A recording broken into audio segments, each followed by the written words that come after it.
Viewers அனைவருக்கும் வணக்கம். So நம்ம படங்களில் வந்து பார்த்திங்கன்னா நாட்டாமை, சூரிய வம்சம் இந்த மாதிரி படங்கள்லாம் நிறைய பார்த்துருப்போம். சின்ன கவுண்டர்லேருந்து எல்லா படமும் பார்த்துருப்பீங்க. ஸோ ஒரு மரத்துக்கு கீழே ஆலமரம், அரச மரம் இந்த மாதிரி மரத்துக்கு கீழே வந்து பார்த்திங்கன்னா ஒரு பஞ்சாயத்து தலைவர் உட்காந்துருப்பார். மக்களுக்கு வந்து அவர் தீர்ப்பு சொல்கிற மாதிரி நிறைய பார்த்துருக்குறோங்க. ஸோ அதே மாதிரி ஒரு அமைப்புள்ள ஒரு பிளேஸில் தான் நான் இப்போ நின்றுட்டுருக்கிறேங்க. நான் இங்கே வந்து பார்த்திங்கன்னா பெடதாபுரம் அப்படிங்கிற ஒரு இடம் இருக்குதுங்க. இங்கே வந்து அதே மாதிரி ஒரு திண்டெல்லாம் அமைச்சு ஒரு ஆலமரத்துக்கு கீழே வந்து இந்த அமைப்பு இருக்குது. ஸோ அண்ணங்கிட்ட கேட்போம். அண்ணன் லோக்கல் தான். அண்ணா வணக்கங்க. வணக்கங்க. என்னங்க இந்த அமைப்பு வந்து பார்த்தீங்கன்னா இங்கே தான் பஞ்சாயத்தெல்லாம் நடக்குங்களா? பஞ்சாயத்தெல்லாம் ஒன்றும் நடக்காதுங்க. இதெல்லாம் மக்கள் எல்லாம் வந்து ஸ்டே பண்ணுறதுக்கு கோயிலுக்கு போவாங்க. ஆமாம், கட்டதம்மன் கோயிலுக்கு. ஆனால் வர்றவங்க ஸ்டே பண்ணுறதுக்காக இதை கட்டி விட்ருக்காங்க. மற்றபடி இங்கே ஒரு பஞ்சாயத்து அந்த மாதிரிலாம் ஏற்பாடு நடக்காது. ஆனால் பழைய முறைப்படி முறையெல்லாம் இருக்குங்க. இங்கே இல்லைங்க, அந்த ஏரியாவில் இருக்குங்க.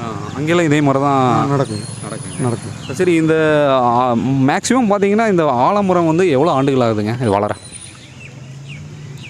புரியலைங்க, எப்படிங்க? ஆலமரம் வந்து எவ்வளோ ஆண்டுகள் ஆச்சுங்க இந்த ஆலமரம் வச்சு? இப்போ எனக்கு தெரிஞ்ச வரைக்கும் ஒரு 25-30 வருஷம் மேலே இருக்குங்க.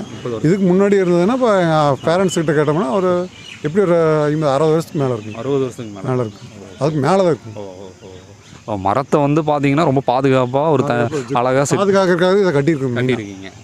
பெரிய விஷயங்கண்ணா. சரிங்க, நன்றிங்கண்ணா. சரி, நன்றி. விவசாயம், அதாவது உங்கள் கிராம பகுதியில் இருக்கக்கூடிய பீப்புள்ஸ்க்கு தான் தெரியுங்க. ஒரு மரத்தில் வந்து ஒரு ஆலமரத்துக்கு கீழே வந்து ஒரு உட்காந்து ஒரு இலைப்பாறக்கூடிய ஒரு அனுபவங்கிறது சாதாரண விஷயம் கிடையாது. ஒவ்வொரு கிராமத்தில் இருக்கக்கூடிய பீப்புள்ஸ்க்கு மட்டும்தான் அதோடைய ஃபீல் தெரியும். ஸோ டவுனில் இருக்கிறவங்க, ஒரு சிட்டி சைடில் இருக்கிறவங்களுக்கு வந்து இந்த ஒரு ஹாப்பினஸ் வந்து தெரியாது. இந்த மாதிரி தகவல்களையும் நம்ம சேனலில் தெரிஞ்சுக்கலாம். நன்றி, வணக்கம்.